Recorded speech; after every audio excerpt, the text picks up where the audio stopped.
விவாகரத்து செய்ய மனநிலையில் இருக்கும் ஆண்கள் வெர்சஸ் பெண்கள். அப்படி பாரு, சூப்பர் சீனரி. இந்த சீந்தான ஊருக்குள்ள நடக்கவே இல்ல, இப்ப அது நடக்க போகுது. என்ன ஏமாற்றங்களை நீங்க சந்திச்சீங்க? திருமணத்துக்கு அப்புறம் என்ன தோணுச்சுன்னா, அம்மா பிள்ளையா இருப்பாங்கல்ல, அவங்கள மட்டும் கல்யாணமே பண்ணக்கூடாது சார். நம்ம கோவிலுக்கு போவோம்னு சொல்லுவோம், அம்மா கிட்ட கேட்டுட்டு வரேன். சினிமாக்கு போமா, அம்மா கிட்ட கேட்டுட்டு வரேன். சரி ஓகே, இவன் ஒரு அம்மா பைத்தியமா இருக்கானே சொல்லிட்டு. உன் லைஃபுக்கு தப்பானதை நான் சொல்ல மாட்டேங்கிற நம்பிக்கை உனக்கு இருக்குல்லடா. ஏமா அப்படி சொல்ற? எங்க வீட்டுல நாங்க வெண்டைக்காய் இப்படிதான் வெட்டுவோம், நீ பழகிக்கோ. எங்க வீட்டுல நாங்க இந்த மாதிரி தான் கோலம் போடுவோம், சோ நீ அப்படி பழகிக்கோ. அப்ப நான் ஹஸ்பண்டுக்காக என்ன மாத்திக்கவா, ஹஸ்பண்டோட அம்மாவுக்காக மாத்திக்கவானே தெரியல. வாச்சது வாழைக்காயா இருக்குன்னா அதை பத்தது பெரிய பொருளங்காயா இருக்குது. லவ் மேரேஜா அரேஞ்ச் மேரேஜா? Love marriage. ஓகே, இப்ப அவர்கிட்ட உங்களுக்கு ஒரு ஏமாற்றம்னு ஒண்ணு இருக்குல்ல கல்யாணத்துக்கு அப்புறம், அதை அவர்கிட்ட சொல்லிருக்கீங்களா? எனக்கு நான் என்னன்னா ரொம்ப ஆக்டிவா இருப்பேன், எனக்கு ரொம்ப டான்ஸ் ஆடுறது அது இது ரொம்ப பிடிக்கும்.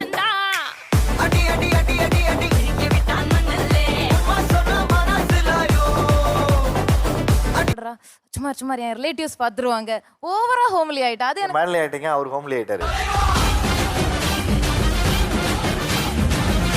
லவ் மேரேஜா அரேஞ்ச் மேரேஜ்? லவ் மேரேஜ்னா சின்ன பிள்ளை அந்த அஃபெக்ஷன் ஆஃப் லவ்ல போயிட்டேனோ என்னமோ. சத்தியமா சொல்றேன்னா, ஒரு கோயிலுக்கு கூட என் புருஷன் கூட நான் சந்தோஷமா போனதில்லை. நான் என் லைஃபை அப்படியே முடிச்சிட்டேன். 2 வருஷம் எப்பவுமே கூடுதலா இருக்கும். ஆனா அதே ஆள் தான் அந்த ரிலேஷன்ஷிப்பை சேவ் பண்ண போராடும். மேரேஜ் ஆனதுக்கு அப்புறம் என்ன ஆயிடுச்சுன்னா, உனக்கு வண்டி ஓட்ட தெரியாது, உன்னால 4 பேருக்கு முன்னாடி நிக்க முடியாது, உன்னால பேச தெரியாது, எல்லாத்துலயும் டாமினேட்.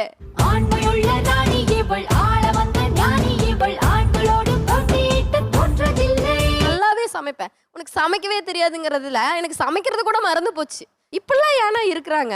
ஒரு பெண் தனக்கு இருக்கிற பிரச்சனைகளை ஷேர் பண்ற அளவுக்கு நம்ம சமுதாயத்துல ஒரு ஆண் தனக்கு இருக்கிற பிரச்சனைகளை ஓப்பனா பேச முடியாது. எங்களால அதை வெளியே போய் என் ஒய்ஃப் இப்படிலாம் பண்றா, என்ன நெகட்டிவா பேசுறா, என்ன டிஸ்டர்ப் பண்றா அப்படின்னு நீங்க சொல்ல முடியாது. ஆம்பளைங்க திருமணத்துக்கு அப்புறம் பேச மாட்டாங்க. அதுக்கப்புறம் அவனுக்கு வேறு பொறுப்புகள் வந்தது. பெண்களை தவறாக புரிஞ்சுக்கிறீங்க. ஏன்னா அதுக்கு முன்னால் நீங்கள் பேசிக்கிட்டே இருக்க வரைக்கும் ஓகே, அதுக்கப்புறம் காசு கொண்டாடலன்னா அது எப்படி முடியும்? புருஷன் கூடவே இருக்கணும், ஆனால் மாதம் 2 லட்சம் வரணும்னா அப்படி ஒரு புருஷன் நீங்கள் செய்யணும். அப்படி ஒரு புருஷன் கிடையாது. நான் அப்பா 9th இறந்துட்டாரு.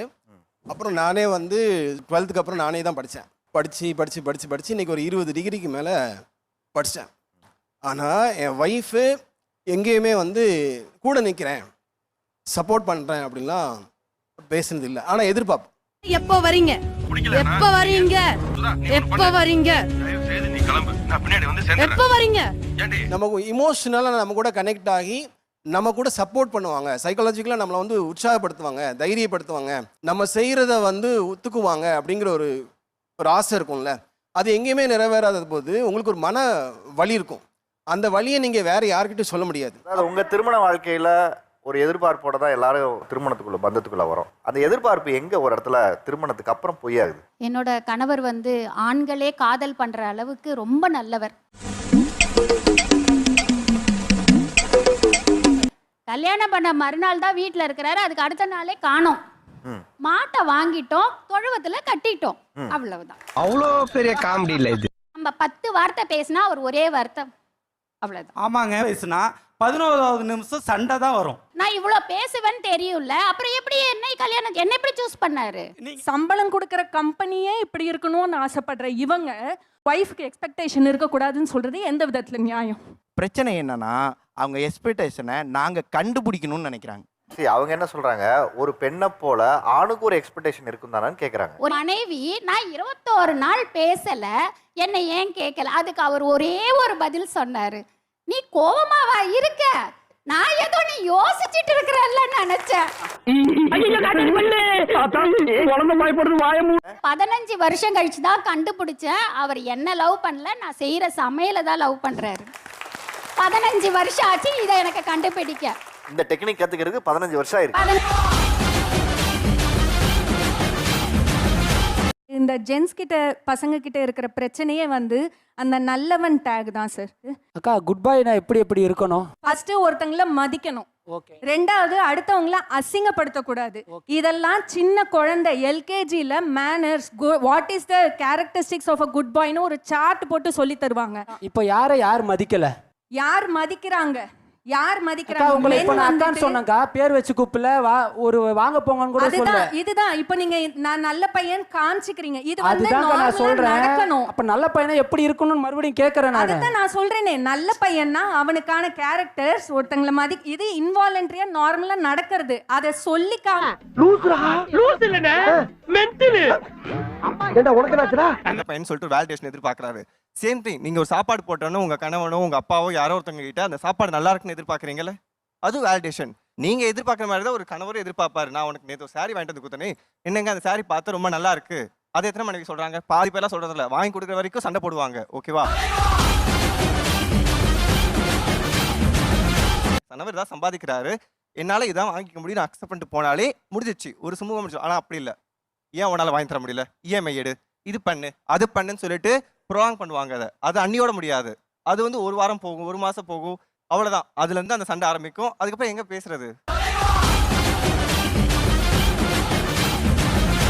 கல்யாணத்துக்கு அப்புறமாக ஒரு கணவன் மனைவி ஆனதுக்கு அப்புறம் ஒரு கணவன் மனைவி மீது ஒரு எதிர்பார்ப்பு வருது இல்ல, என்னடா அப்படின்னு ஒரு ஃபீல் இருக்குல்ல, விதமான எரிச்சலும் வருது இல்லையா, அது எங்க இருக்குன்னு கேட்குறேன். வேலைக்கு போறதுல இருக்கு சார், அதான் பார்த்துட்டு இருக்கேன். ஆனா அவங்களுக்கு சாட்டிஸ்ஃபைடு இல்லை.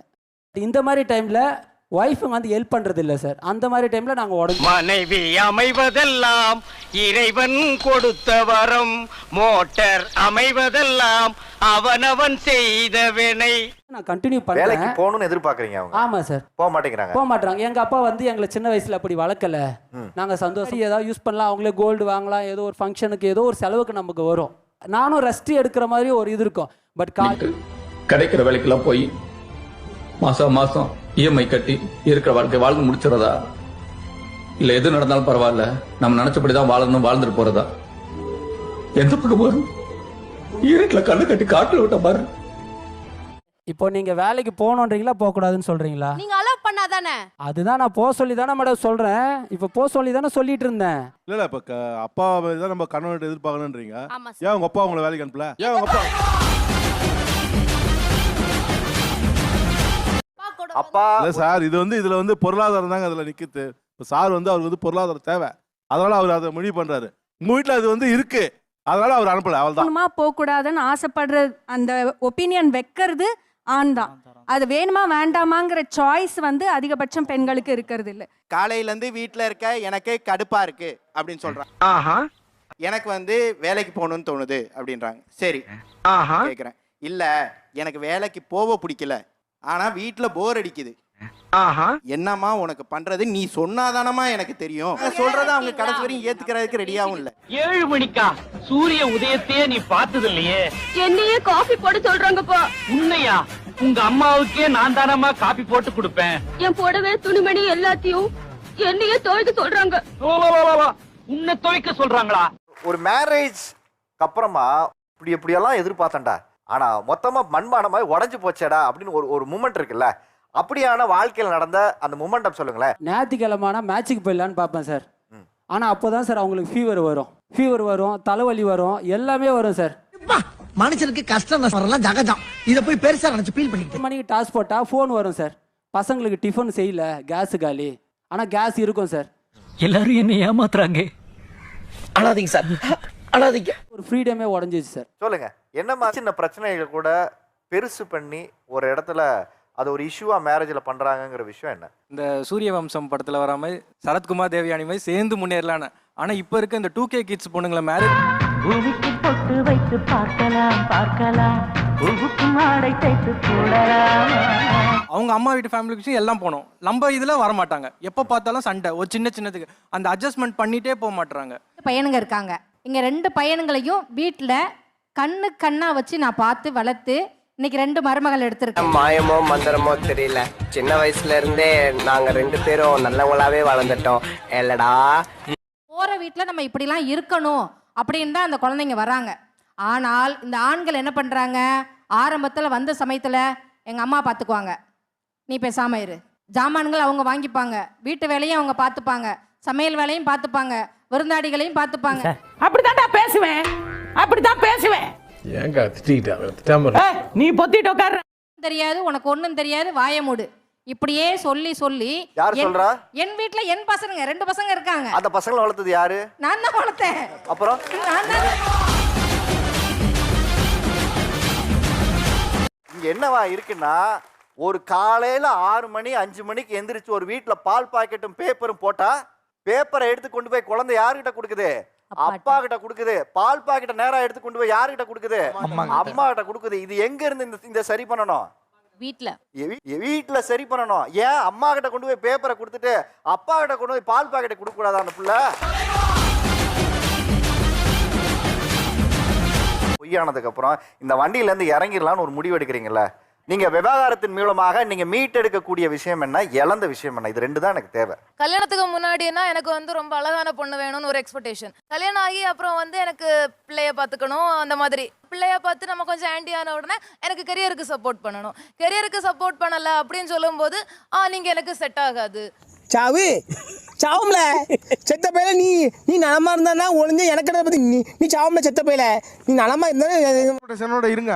உங்க அம்மா அப்பா உங்க வீட்டுல பாக்குற மாதிரி வந்து எங்க வீட்டுல எங்க அம்மா அப்பா பாருங்க. உங்க அம்மா அப்பா எங்க வீட்டுக்கு வந்தாங்கன்னா அவங்கள தடபுடலா கவனிக்கிறீங்கல்ல, உங்க வீட்டுல எப்படி பாக்குறீங்களோ அது மாதிரி பாக்குறீங்களா, அதே மாதிரி எங்க அம்மா அப்பாவையும் பாருங்கன்னு சொல்றேன்.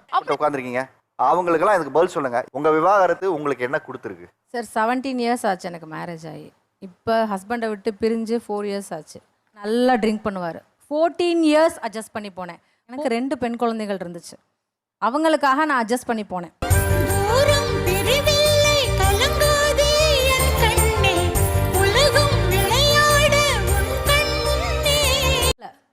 ஓப்பனாகவே சொல்லிட்டாங்க, எனக்கு அப்பா வேணாம், நம்ம 3 பேர் மட்டும் இருப்போம். 2 பெண் குழந்தைங்க, எனக்கு 3 பேர் மட்டும் இருப்போமா, இந்த லைஃப் எங்களுக்கு பிடிக்கல. பிள்ளைங்களுக்காக வெளியே வந்தேன் நான்.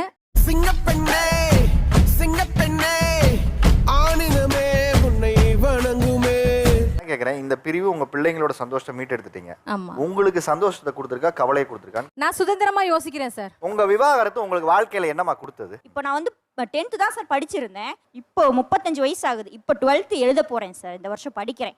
அது மேரேஜ்னால நான் என்ன இழந்தேன்னா என்னோட self respect sir. Self respect is very much important. And விமனாக எங்களுக்கு வந்து அது we deserve that respect. We want to be dignified also sir. எங்கள் ஹஸ்பண்ட்ஸ் இப்படி பண்ணுறது எங்களால் அக்செப்ட் பண்ண முடியல, சஸ்டெயின் பண்ணுறதுக்கு. ஆமாம் சார். ஓகே, இப்போ இந்த விவாகரத்து உங்களுக்கு நடந்ததுக்கு அப்புறம் மறுபடியும் மறு திருமணம் பண்ணிக்கிறது உங்களுக்கு விருப்பம் இருக்கா? அதாவது எனக்கு அது விருப்பமே கிடையாது. நான் தனியாக சுதந்திரமாக வாழ்ந்துறேன். 37 வருஷம் கனவுகளோட வாழ்ந்த என்னோட திருமணமே வேற மாதிரி போயிடுச்சு. நியூஸ் ரீடராக போகணும், அவ்வளோதான். அதை மட்டும் அடைஞ்சிட்டேன் அப்படின்னா கனவு இலக்கை நோக்கி நகரணும்னு நினைக்கிறீங்க? எஸ், என் கனவை நோக்கி நகரணும், அவ்வளோதான். வேற யாரு விவாகரத்து பண்ண போறோன்றதுக்கு அப்புறம் நிம்மதியா தூக்கம் வருது சார். இளையராஜா பாட்டை போட்டு 2 காதுலையும் ஹெட்செட்டை போட்டு அப்படியே கண்ணில் தாரையா கண்ணீர் வந்ததுக்கு அப்புறம் தான் சார் 3 மணிக்கு 4 மணிக்கெல்லாம் தூங்குவேன். ஸோ நிம்மதியா இப்பெல்லாம் ஆச்சுங்க. நான் இப்போதான் நிம்மதியா தூங்குறேன் சார். நிம்மதியும் தூக்கமும் ஆண்களுக்கு கிடைச்சிருக்கு. பெண்களை பொறுத்த வரைக்கும் விவாகரத்து என்ன கொடுத்துருக்குன்னா சுதந்திரத்தை கொடுத்துருக்கு.